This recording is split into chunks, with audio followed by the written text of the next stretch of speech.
Então, nessa ação penal 502, 13, 65, 32, depoimento do senhor João Santana. João Cerqueira de Santana Filho. Perdão. Senhor Santana, o senhor fez... É sabido, o senhor fez um acordo de colaboração com o Procurador-Geral da República, é isso mesmo? É verdade. O senhor está nesse processo aqui na condição de testemunha. Sim. Tanto como colaborador como testemunha, o senhor tem um compromisso com a Justiça em dizer a verdade e responder as perguntas que lhe forem feitas, certo? Ok, estou ciente. Eu vou adverti-lo, senhor Santana, se o senhor faltar com a verdade, o senhor, além de responder por falso testemunho, o senhor também perde os benefícios desse acordo, certo? Ciente. Excelência, pela defesa de Luiz Inácio Lula da Silva, eu gostaria de apresentar a contradita nos exatos fundamentos em que já apresentei em relação à senhora Mônica Moura. Certo. Eu faço remissivas, então, as razões do indeferimento da contradita, apesar do registro. Vou passar a palavra ao Ministério Público, o senhor Santana, só também conseguindo ao final que o que interessa aqui à Justiça é unicamente a verdade.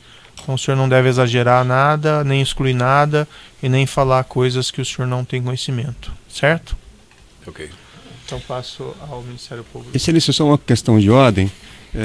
Já foi aqui apresentado um pedido para adiamento, porque o Ministério Público juntou nesta data registros audiovisuais aparentemente relativos à colaboração da testemunha. Mas também consta aqui, recebemos a informação também nesse momento, que outros documentos foram apresentados também na data de hoje. Então, me parece que isso só reforça a impossibilidade da tomada do depoimento, sem que a defesa tenha conhecimento do material juntado, repito, nesta data, pelo Ministério Público aos autos. Essa é uma questão que já foi decidida antes, né, doutor? Não tem necessidade de voltar ela à gravação, mas o que o juízo consignou, vamos aproveitar a presença do senhor Santana aqui e ouvi-lo. As partes poderão fazer as perguntas que entenderem necessárias. Em vista dessa juntada tardia feita pelo Ministério Público, se for o caso, as defesas podem requerer, eu vou conceder uns 5 dias para requererem a reoitiva, se for o caso, e nós complementamos se houver essa necessidade. Mas como foi dito pelo Ministério Público, existem 2 depoimentos longos que foram prestados pelo senhor Santana e pela senhora Mônica Moura, anexados à denúncia, e que, pelo menos segundo o Ministério Público, mais ou menos reproduzem o que é o relevante para o conteúdo dessa ação penal. Então não vislumbro assim com facilidade para o juízo, mas, como disse, se necessário, nós ouvimos eles em seguida novamente a pedido das defesas. Certo? As perguntas então pelo Ministério Público. Boa tarde, senhor João, tudo bem? Tudo bem, doutor. Senhor João, o senhor e sua esposa eram sócios na empresa chamada Polis Propaganda? Sim, sim. Qual que é a atividade dessa empresa? Marketing político e eleitoral. Ok. Qual que eram as atribuições do senhor e da sua esposa na empresa? Eu tratava do planejamento estratégico e criativo. Mônica da parte administrativa e financeira. Ok. O que seria esse planejamento estratégico? Planejamento estratégico e criativo envolve desde o diagnóstico de conjuntura política, as recomendações aos candidatos, a criação da publicidade da campanha. Então, todo o principal arcabouço e aquilo que o eleitor vê e aquilo que dialoga com o eleitor, seja explícito ou implicitamente, faz parte do que eu chamo de planejamento estratégico e direção criativa. Ok. Dentro das atividades de marketing político eleitoral, os serviços prestados pela Polis, em algum momento foram recebidos, pagamentos não contabilizados? Sim, várias vezes. Ok. O Grupo Odebrecht efetuou pagamentos não contabilizados em favor da sua empresa? Efetuou várias vezes durante alguns anos. Esses pagamentos efetuados pelo Grupo Odebrecht foram em interesse do Partido dos Trabalhadores? Sim, sempre encaminhado pelo Partido dos Trabalhadores e seus candidatos. Ok. De que forma a sua empresa recebia esses pagamentos? Recebia principalmente através de uma conta na Suíça, da Shellbill. Essa conta, inclusive, que eu tornei pública e cedi e tive perdimento dos seus valores. É de pleno conhecimento do Ministério Público. O Grupo Odebrecht pagava nessa conta? Pagava nessa conta. Okay. O formato eu nunca soube. Eu vim saber depois, através desse uso desse enxame de offshore. E também acho que uma pequena parte, outra parte também em espécie, para o custeio do dia a dia de campanha, que é normal. Então era esses dois formatos. E Mônica pode ter esclarecido e pode esclarecer melhor do que eu, inclusive. Ok. Quem que era o contato do senhor junto ao Partido dos Trabalhadores? Deixa eu explicar um pouco, doutor, sobre isso. O meu contato era sempre com a cúpula do partido e com os candidatos. No caso da eleição presidente Lula, ele, em primeiro lugar, e alguns diretivos do PT, o senhor Antônio Palocci, sempre um interlocutor também estratégico e cumpria também um papel paralelo na organização financeira com Mônica, mas não diretamente comigo.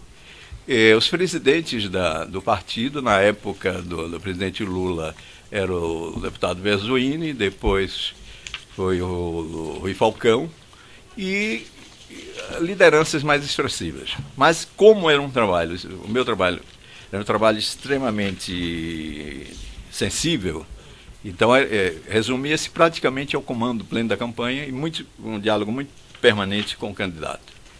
Ok. Sobre a Odebrecht ainda, os senhores receberam pagamento em espécie também? Sim, isso como eu falei antes, eu acho que uma parte foi recebida em espécie. Ok. O senhor participou da campanha de reeleição do presidente Lula em 2006? Sim, eu fui o coordenador de marketing. Pode circunstanciar isso, por gentileza? Vou explicar um pouco antes. Quando houve a crise, eu vou ter que recorrer um pouco no tempo. Em 2002, na primeira campanha do presidente Lula, eu era sócio, trabalhava com Duda Mendonça. Eu tinha feito a campanha de Antônio Palocci de Ribeirão Preto. Antônio Palocci nos aproximou do presidente Lula, da campanha, do que seria a campanha do presidente Lula, e me pediu um diagnóstico de campanha para ver se o presidente Lula tinha condições de ganhar a eleição em 2002, que é um tipo de estudo que nós nos especializamos em fazer. Não é uma premonição, mas tem indicadores claros. E porque o próprio Palocci e vários membros do PT não acreditavam na candidatura do presidente Lula. Nós fizemos esse diagnóstico e ficou claramente apontado de que o presidente Lula tinha plenas condições de vitória. Acontece que isso era o período da pré-campanha. Foi evoluindo a pré-campanha. Um ano antes da eleição, meu relacionamento estava ficando muito complicado com o Lula, como sócio e com tanto gestão estratégica também, e eu decidi sair da campanha em novembro, dezembro de 2007, um ano antes da campanha eleitoral. Então eu interrompi meu trabalho aí e nunca mais... 2005, não? Não, perdão, 2005. Eu sempre me corrijo, porque tudo sem problemas. Minha sinapse para datas, para várias coisas é boa, mas para datas é sempre uma confusão. Você pode ver isso em todos os meus depoimentos. Então, eu me afastei completamente, fui para a Argentina, onde eu tinha clientes, e fiquei na Argentina trabalhando.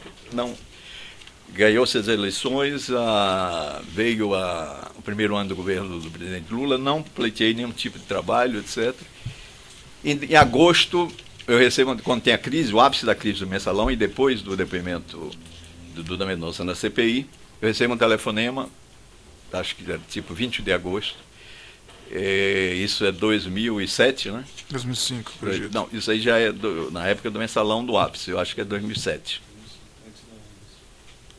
Não, 2005, perdão. Eu vou evitar... Bem, só para esclarecer, foi antes da reeleição ou depois? Não, antes da reeleição. Tá. Foi o primeiro contato que Gilberto Carvalho me ligou, dizendo: olha, presidente Lula, você está acompanhando a crise que tem aqui no Brasil, o presidente Lula quer saber se você pode vir aqui conversar com ele e se você pode dar uma consultoria. Eu estava na Argentina.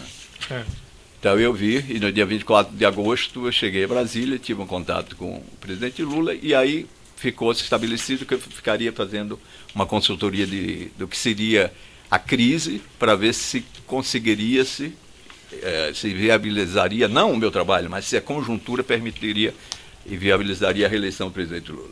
E aí começa esse trabalho. Então foi assim que começou. Superada a crise, fui convidado para fazer a campanha de reeleição do presidente Lula. Foi essas circunstâncias que...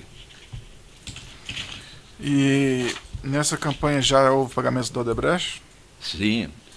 Os pagamentos foram não contabilizados também? Parte deles? Não, da Odebrecht, o que a gente recebia da Odebrecht não era contabilizado. Nós temos um contrato como sempre foi feito no Brasil, quase em todas as campanhas, na maioria das campanhas ou quase todas, onde tinha a parte oficial e a parte não oficial. A parte não oficial, inclusive eu queria repetir, porque eu já falei o doutor Moro, que quando estava a se negociar o contrato, eu falei com o Antônio Palocci, de que, tendo em vista a crise que eles tinham vivido, exatamente por causa de financiamento ilegal de campanha, era fundamental que essa campanha fosse toda e não tivesse nenhum tipo de caixa 2.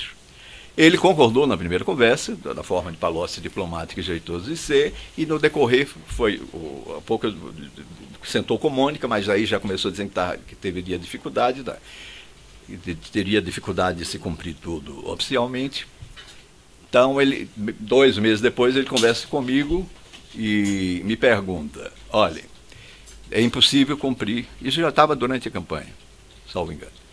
Ele disse, é impossível cumprir o pagamento de forma oficial, mas tem uma forma segura de recebimento da parte não oficial. Eu digo, como é a forma? Ele me perguntou, você tem conta exterior? Eu digo, tenho, porque eu tinha uma conta antiga, de 2009, aberta quando trabalhava fora do Brasil. Ele disse, então é o seguinte, nós temos uma pessoa que é de total absoluta confiança, que vai ser o pagador exclusivo de vocês desse formato. De quem é? Ele disse, a empresa Norberto Odebrecht. Eu disse, Palocci, olha, primeiro eu tenho um problema com a empresa. Porque quando eu fui jornalista, eu tinha feito uma matéria sobre no Acre, a morte do governador Edmundo Pinto, onde havia contratos com e a Odebrecht. Ele disse, não, isso não tem problema. Isso não tem bem. Segundo, eu falei, me surpreende que a Odebrecht hoje, que sempre financiou a direita, esteja financiando. Não tem problema, etc. E tal. E foi estabelecido, foi feita uma reunião, a única reunião, inclusive, que eu participei em todo momento, quase da minha vida profissional, com financiador, com Pedro Novis, que era o presidente da Odebrecht, porque ele me disse, olha, inclusive tem uma pessoa na empresa que ele conhece, que eu conhecia Pedrinho Novis da Bahia, de atividades culturais, que o Pedrinho sempre foi envolvido com isso. E aí conversamos rapidamente com o Pedro Novis e acertou-se, Mônica estava, os detalhes. Então foi aí que começa. Ok. Vocês fizeram também uma campanha no exterior, em El Salvador, é isso? Certo, fizemos. Como é que foi essa campanha? Como que vocês entraram nessa campanha? A campanha do que viria a ser o presidente eleito, Maurício Funes, do FMLN. Eu fui para lá a pedido do presidente Lula, e do PT, mas o presidente Lula, e Gilberto Carvalho tinham uma relação de amizade com a esposa, que viria a ser a primeira-dama de El Salvador, que é uma brasileira, e era companheira antiga do PT deles. E eles me convidaram, eu não queria ir, porque eu achava muito difícil, eu estava vindo um ano muito exaustivo, terminei aceitando e fui, e fiz a campanha. Então, e desde o início ficou certo de que o pagamento seria, que o PT, digamos, o grupo, assumiria o pagamento. Nós cobramos uma quantia pequena para os padrões nossos, que eu não me recordo, acho que 2, 3 milhões, que eu não me recordo exatamente, e fui fazer a campanha dessa forma. E novamente ficou claro que seria o pagamento, seria Palocci administrando com o fundo, com a Odebrecht. No meio da campanha, aí você tem um dado interessante, perto do fim da campanha, acabou o dinheiro da campanha, porque em El Salvador a publicidade é paga, como na maioria dos países, não tem publicidade gratuita. E o partido não tinha como pagar. Então eles tentaram falar com o presidente Lula, ele não atendia, etc. Eles não conseguiram e pediram que eu viesse ao Brasil para conversar com ele, porque aí eu vim conversar com o presidente Lula. Falei para ele, presidente, nós temos uma situação paradoxal, como se tivesse comprado um Boeing, que é a estrutura da nossa empresa, e não tem querosene. Então, se nós estamos na frente da campanha, falta 1 mês e meio para a campanha acabar, se não entrar dinheiro que a gente chama para mídia, para pagamento de publicidade, acabou-se, não tem chance. Então ele me disse, estava nessa conversa no Palácio do Planalto, o presidente Lula, Gilberto Carvalho e eu. O presidente Lula disse-me, então, olha, vamos resolver. Então vamos fazer o seguinte, você vai ligar para Emílio Odebrecht. Eu nunca tinha tido contato com Emílio Odebrecht. Você liga para o Emílio Odebrecht e expõe o problema para ele que ele resolve. Eu digo, presidente, eu não conheço o Emílio, não sei. Não, o Gilberto vai ligar, vai explicar isso e tal. Gilberto ligou para o doutor Emílio Odebrecht, eu liguei no outro dia, ou 2 dias depois, para o doutor Emílio. O único contato que eu tive em toda a minha vida com o doutor Emílio Odebrecht foi por esse telefonema. Aí eu expliquei, eu digo, do Emílio, ele, não, eu sei, o Gilberto já me falou qual é o problema. Eu digo, então como é que o senhor pode ajudar nisso? Ele disse, olha, você diz ao nosso chefe de que eu prefiro tratar isso com o italiano. Eu disse, italiano? Ele, sim, o nosso amigo Palocci, etc. Porque isso para mim tirou um peso enorme. Eu nunca tinha feito nenhum tipo de intermediação desse tipo. Para mim foi... até conversei isso com o presidente Lula na época. Então ele disse, eu digo ao presidente que eu vou tratar, porque eu não quero que dê nenhum tipo de confusão, rolo, depois eu digo, ótimo, então tudo bem. Aí eu liguei para o Gilberto e disse, olha, Gilberto, aconteceu isso. O Gilberto disse, não, fique tranquilo, você pode voltar ao Salvador, que aí vai ser resolvido. Eu voltei a Salvador, 10 dias depois, mais ou menos, estava resolvido o problema. O partido informou que tinha chegado dinheiro. E esse dinheiro chegou pelo Odebrecht? Pelo que eu sei, sim, e teria sido, foi formalizado, operacionalizado via a subsidiária do Panamá. O senhor Campelo. Ok, sem mais perguntas, Excelência. Parceiro de acusação tem perguntas? As defesas têm indagações? Pela defesa de Luiz Inácio Lula da Silva, a despeito do prejuízo já indicado, eu cumprimento o senhor João Santana. Boa tarde. Boa tarde. Senhor Santana, na denúncia relativa a esta ação penal, o Ministério Público fez referência a 9 contratos firmados entre a Petrobras e consórcios que envolvem a Odebrecht e a OAS.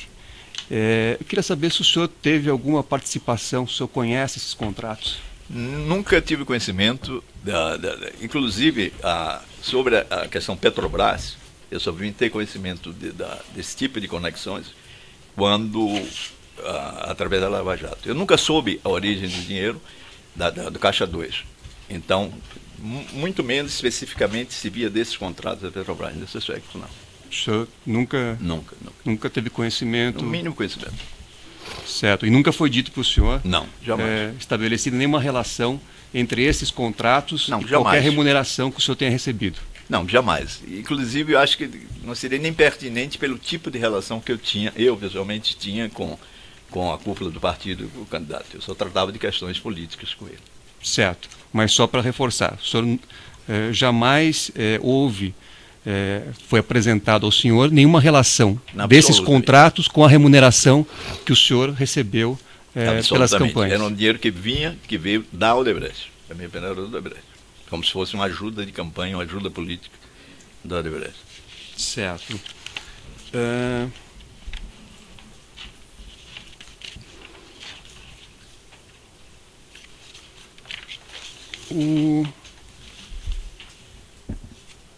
O senhor fez referência a uma conversa aqui com o ex-presidente Lula. Essa conversa ocorreu em que ano? Essa especificamente do Maurício Funes? Isso. Em 2009, entre dezembro e janeiro de 2009. Eu dou dezembro e janeiro porque a eleição foi em março. Estava perto, 2 meses para terminar, e a crise era uma crise final de campanha. Então foi ou dezembro de 2008 ou janeiro de 2009. O senhor não sabe especificar? Não, exatamente não. Certo. E como eu disse, essa conversa se deu no Palácio do Planalto. Certo. O senhor já disse aqui que que tinha uma empresa chamada Polis, correto? Certo. Tenho ainda. O senhor atuou com essa empresa em outros países? Com a Polis especificamente só em Angola, porque como minha atividade no exterior cresceu muito e foi constante de 10, 15 anos, eu abri empresas nacionais. Então abri uma empresa na própria em El Salvador, no Panamá e na Argentina. Eu já tinha uma Polis argentina, mas são empresas autônomas. Certo. Mas com a Polis mesmo, só no contrato em Angola, foi que a Polis, nós fizemos o contrato com a Polis. Certo. O senhor atua na área de marketing político desde que data? Estimativa. Há mais de 20 anos. E na sua... 22 anos. 22 anos. 22 ou mais. Certo. Na proposta de colaboração que o senhor fez ao Ministério Público, o senhor, aqui pelo que eu vi, ao menos em relação ao material que a defesa tem conhecimento, foi feita uma espécie de uma data de corte, porque o senhor fala que, fundamentalmente, a partir de 2002, o senhor faz referência, inclusive, ao ex-presidente Lula, em vários anexos. Isso foi uma deliberação do senhor ou foi uma exigência dos procuradores da República? Não, isso eu acho que normalmente não houve uma data de corte, mas como era uma massa muito grande de informação e o assunto, isso é uma coisa mais metodológica minha, o assunto era ligado mais a Lava Jato, tinha campanhas, por exemplo, como de Palocci em 2000, campanha de Jacobitá em 2 anos antes de 2000, 98. Então são campanhas pequenas, campanhas em Betim, no interior de Minas, que eu não me referi. Então não houve, digamos, uma moldura para encaixar fatos. Houve um método para selecionar aquilo que era mais relevante. Até porque, num processo de negociação como esse, se você traz uma massa de informação desnecessária, o próprio procurador perde interesse ou se perde, isso falando agora como técnico de comunicação, se perde o principal. Certo. Então, essas referências, então, que o senhor fez ao ex-presidente Lula em diversos termos, diversos anexos da sua colaboração, então, é porque o senhor entendeu que eram mais atrativas. Não uso o termo, não tento que o senhor, me perdoe, colocar uma palavra igual a conotação. É um questionamento, como essa, uma pergunta. Eu sei, mas é uma palavra que conota algo que eu não disse, não é atrativo. É relevante do ponto de vista político e investigativo. Mas não é só por isso, é porque esse é o grande escopo da minha vida profissional. Eu me referi, se o senhor consultar os autos, a várias campanhas no exterior. Eu me referi a campanhas mas eu só poderia me referir a campanhas presidenciais, principalmente por quê? Porque a partir de determinado momento eu fui exclusivamente o marqueteiro, como se diz, das campanhas presidenciais. E me referi também às campanhas municipais importantes. Você vai encontrar páginas e páginas sobre a campanha do Dr. Fernando Haddad, da Marta Suplicy, de Gleice Hoffmann, tudo isso está aí. Mas a questão, se o senhor tem ideia, eu fiz durante esses 22 anos algo em torno de 70, 80 campanhas, se juntar as campanhas de deputados, as campanhas pequenas, etc. Então, não seria uma coisa de fazer um currículo detalhado, uma colaboração onde não havia foco. Certo, mas mesmo em relação a essas campanhas que o senhor menciona, todas elas são do Partido dos Trabalhadores. A partir de determinado momento, eu fiquei quase exclusivo do Partido dos Trabalhadores, até por uma pressão política do próprio partido. Eu tive que abandonar ou não aceitar convites de outros partidos, porque os diretores regionais daqueles estados ligavam para o presidente Lula, ligavam para o presidente Dilma, dizendo que eu estava fazendo campanha de outros opositores. Como meu principal cliente, e que eu tinha, inclusive, mais afinidade e mais prazer de trabalhar era o PT, eu terminei quase exclusivamente com o PT. Isso a partir de que ano? Isso quase a partir de 2004, 2006, porque logo depois veio a reeleição.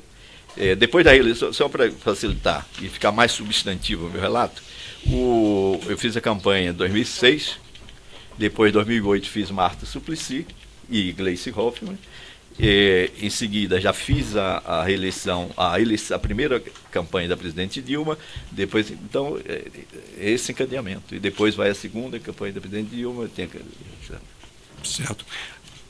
Antes de constituir a Poli, o senhor trabalhava também na área de marketing político. Antes da Polis, eu fui sócio de Duda Mendonça, na Duda Mendonça e Associados. E antes disso, eu fui jornalista político durante muitos anos. Alguns dos principais órgãos de comunicação do Brasil. Certo. Antes da Polis, portanto, o senhor também trabalhava em campanhas políticas. Trabalhei com Duda Mendonça.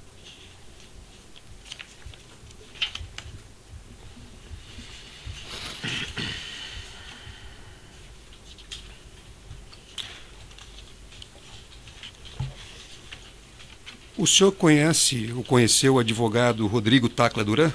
Não, só ouvi referência dele recentemente, inclusive ele sacando calúnias contra mim.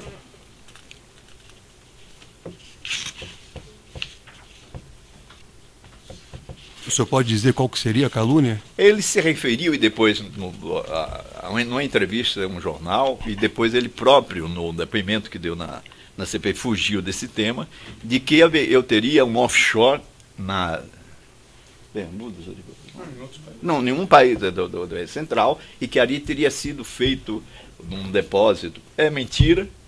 Nós entramos com representação no Ministério Público, pedimos investigação, e ele nunca mais se referiu. E é um fato que ele jamais pode provar. Então essa é a única relação, lembrança que eu tive com o Táclio Duran. Certo. Sem mais perguntas, excelência. Algum outro defensor tem perguntas? Esclarecimentos muito rápido aqui do juízo, o senhor João Santana. Desculpe, alguém tem pergunta? Não sei se... Não? O senhor mencionou esses pagamentos da Odebrecht, esse processo também faz referência à outra empreiteira, a OAS. O senhor teve alguma espécie de relação similar com a OAS? Não, a OAS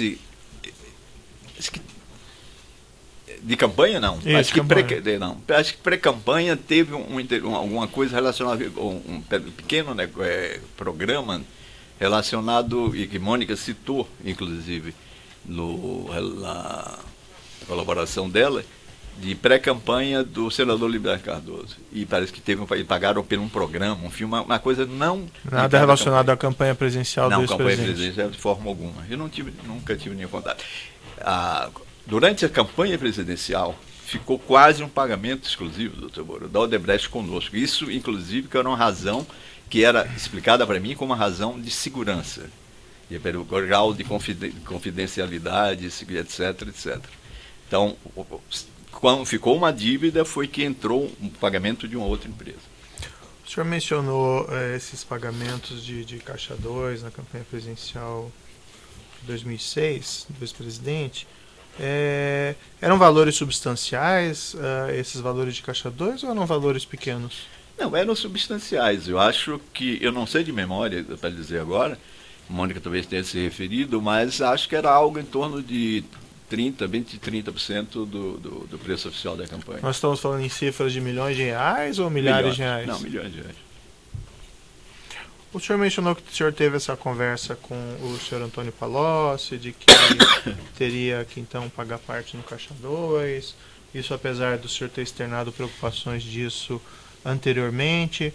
O senhor levou esse assunto ao ex-presidente? Não, com ele diretamente não, porque negociações e contratos com o presidente Lula nunca tive. Então, um pouco essa preocupação com o Caixa 2, nesse aspecto não. Porque eu me referi com ele tempos depois e cobrando atrasos de pagamento que estava ocorrendo, quando o Palocci falhava, quando o PT era um degrau. Então eu entrei umas 2 ou 3 vezes e falei com o presidente, dizendo, tem um atraso grande e nós estamos entrando num problema de desequilíbrio econômico-financeiro. Ele, não, vamos resolver. Ele sempre mostrava surpresa, não sei, vou ver. Durante a campanha ou depois já da campanha? Isso no intervalo do primeiro e segundo turno da campanha dele, e depois da campanha. Depois da campanha e já depois também na primeira eleição da presidente Dilma. Porque na primeira eleição da presidente Dilma, ela não tratou de gestão financeira, pelo menos conosco. E eu, como eu vi muita intimidade, eu acho que a parte financeira ficou completamente à margem dela. Segunda campanha que tá, mas aí o senhor tratou desses atrasos, então, com o ex-presidente Lula, é isso? Presidente Lula. E havia referência a essas questões de Caixa 2 ou pagamento pela Odebrecht? Não, diretamente o que a Odebrecht estava atrasando, etc., não. Mas eu deduzia que ele sabia exatamente do que estava se tratando. Por que o senhor deduzia? Por alguns motivos. Primeiro, uma coisa genérica, todos os candidatos, eu não conheci nenhum candidato que não soubesse dos detalhes da administração financeira de sua campanha, que não soubesse. Segundo, os pagamentos oficiais sempre tiveram margem pequena de atraso. Sempre tinha atraso, mas não tanto. Então, quando se referia a atrasos inclusive que ficavam para depois da campanha, estava implícito que era Caixa 2. O senhor chegou a conhecer o Fernando Bittar? Acusado nesse processo? Conheci em 98, como eu falei, na eleição a prefeito de seu pai, Jacob Bittar, que eu fiz uma parte, e era sócio do Duda, saí no meio da campanha por falta de pagamento. Então foi a única campanha, inclusive, onde eu interrompi mais para uma decisão de sócios. E aí eu conheci o Fernando Bittar, superficialmente, que era na produtora deles que nós trabalhávamos, o irmão dele, o Calil Bittar, mas não passou disso. E como houve um rompimento drástico nesse ano, quase uma inimizade foi gerada entre nós. Então nunca mais eu tive nenhum tipo de contato com eles. Sobre esses pagamentos de Caixa 2 na campanha presidencial 2006, 2010, o senhor não tratou nada disso com o Fernando Bittar? Não, em absoluto. Não tinha o menor sentido. A denúncia se refere aqui ao tal de sítio de Atibaia, que supostamente seria utilizado pelos presidentes. O senhor teve conhecimento desse fato na época? Não, eu nunca fui a esse sítio, não tinha conhecimento, não sabia desses detalhes de que sítio era esse. Inclusive, quando se referia nesse período ao sítio do presidente, eu imaginava que fosse um sítio que eu tinha conhecido há muitos anos atrás, que é um sítio que ele tinha perto de uma represa em São Paulo, mas não, nunca tive. E aí? O senhor mencionou também durante o seu depoimento aqui ao Ministério Público que em 2005, no auge lá do período mensalão, o senhor começou a prestar conselhos ao ex-presidente, foi isso? Sim.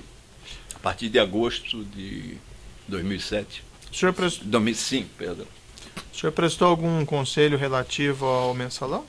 Não, a parte principal da minha forma foi criar uma agenda positiva. Então, a recomendação principal que eu fiz ao presidente, dizer, presidente, deixa a questão judicial e política com os advogados e com o senhor tem que tratar do governo, até porque eu achei o presidente extremamente deprimido, estava prostrado, eu nunca tinha visto o presidente daquela maneira. Então nós temos que criar uma agenda positiva do governo. O senhor tem um governo aí que está pouco conhecido, você tem muita obra, então foi na criação dessa agenda positiva para reanimar, para revitalizar a imagem do governo e criar uma nova interlocução com a população que equilibrasse um pouco todo o noticiário negativo. Mas em relação mesmo ao mensalão, não. O senhor não sugeriu, por exemplo, se ele fosse indagado, que ele respondesse algo específico? Não, de forma alguma. Não falasse sobre o assunto? Não, de forma alguma. Inclusive, quando eu cheguei, ele já tinha feito 2 pronunciamentos. 2 pronunciamentos, inclusive o primeiro de Paris, e tinha feito um outro na Granja do Torto, que eles depois achavam que estava equivocado, mas em relação ao a linha de conduzir, etc., não. Bom, são essas, então, as questões do juiz, pode interromper.